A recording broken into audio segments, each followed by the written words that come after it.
Choosing your niche can be the hardest part about being a personal trainer. Oftentimes it just doesn't make sense to rule out the hundreds of people that are outside of that niche. I mean, why limit your market to a select group of people when you can just market to everyone and get more business? Well, here's why and how to choose a niche.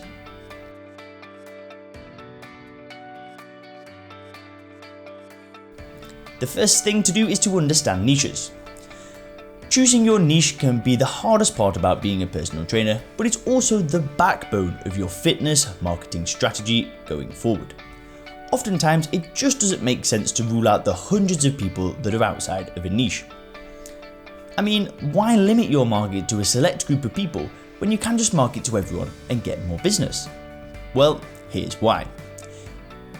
In the UK, when you're ill, you go to see a GP or general practitioner. A GP is a doctor who has spent years in medical school learning everything there is to know about the human body so that he can correctly diagnose problems.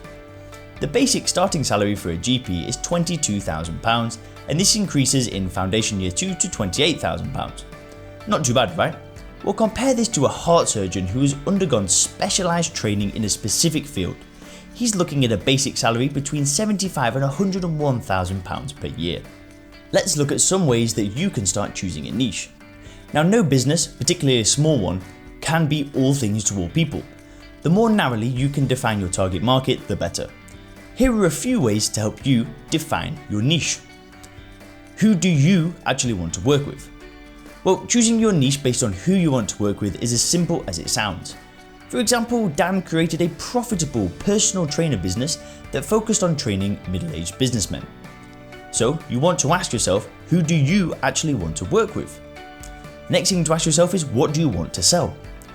Selling single sessions will appeal to a certain type of client, whereas selling 6 monthly coaching programs will appeal to a different type of client. Deciding on what it is exactly that you want to sell can often define your niche for you. Next, you want to ask yourself, what do your prospective clients need?